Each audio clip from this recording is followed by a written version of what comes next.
Hi guys, for today's video, we will unbox SH Figure Arts Kurama o sa Tagalog, no, sa Filipino dub, si Dennis. During the 90s, is very famous here in the Philippines. At dinub ito at binigyan ng mga randomly name lang, no? So, si Kurama, binigyan nila ng pangalang si Dennis at naging famous ito at naging icon during the 90s.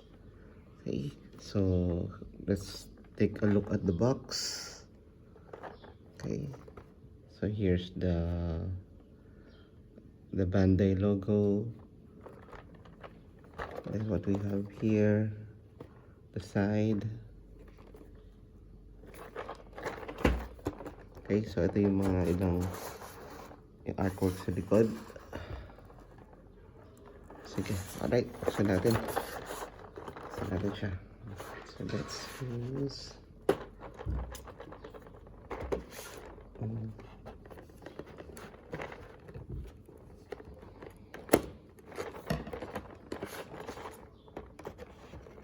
okay.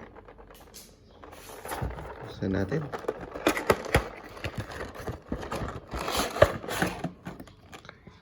Ito ang niyang itsura.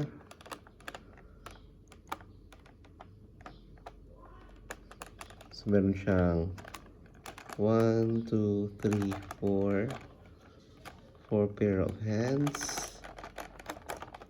Faceplate, we have 1, 2, 3, 4. And then 1 is for Yosuke or Eugene. And then we have may rose dito and an extra dito sa kanyang damit at sa kanyang hair, siguro sa mga posing then we have his weapon. Ayan. So sige, buksan natin, tingnan natin.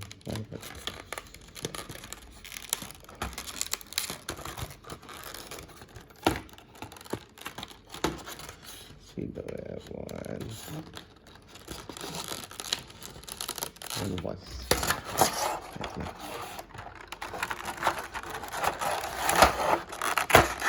okay.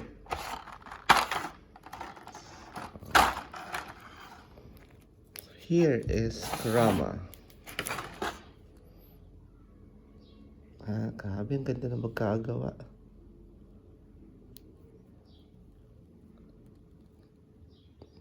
Ganda ng artwork, guys. Okay. Gandang kamay. Paang, ganyan.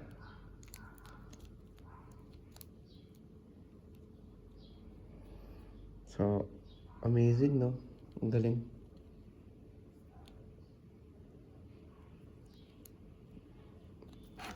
Tayo natin tayo.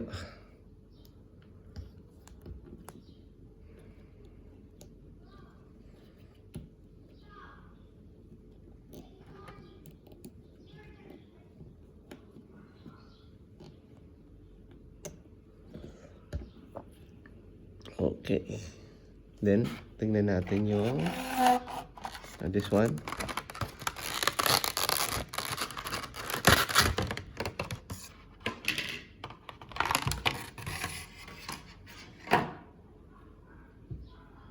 Okay. Yung kanyang whip. Made out of yung rose, nagiging ganito. Access to mga powers ni Dennis. Okay. Subukan natin siya i-pose.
So, ayan guys, si Dennis. So, yung kanyang ano nga pala, no, yung kanyang whip, yung sa Filipino daw, Latigong Rosas, is very flexible. So, kahit anong pose or position, itong whip na to is pwede siyang gawin. Rubber siya, no? Yan. So, makapag-post kayo ng iba't ibang design, no? Or forma, kumbaga, ng kanyang fighting pose. Okay? So, ito. Ayan. So, ito, nilalagay siya. So, pwede siyang, palitan. Here. Here. Pwede siyang, kung gusto medyo nakaangat yung kanyang damit. Ayan. Pero hindi na natin siya gagawin. Okay.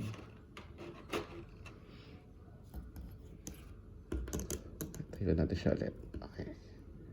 So, size comparison, tingnan natin siya kung we have Yusuke here. Or Eugene. Ayan, maganda si Eugene. Okay. So, this is Kurama and Yusuke. Side by side. So, tama naman yung height, no? So, basically, talagang malaki naman talaga si Kurama compared kay Yusuke.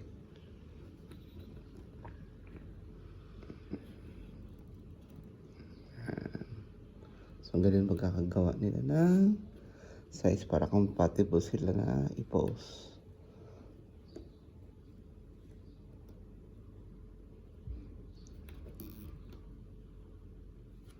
Okay.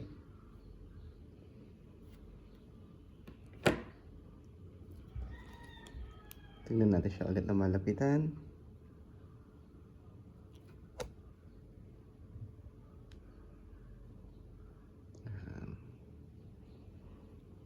Ang ganda ng artwork. Linis. The hair. Naangat siya. Ayan. Kika-crunch siya. Ayan, pwede siyang kaya. Tigala. Okay. So, tayo na siya ulit.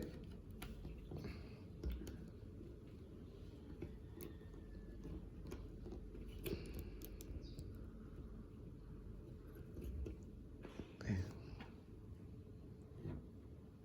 So, there you have it, guys. Si Dennis.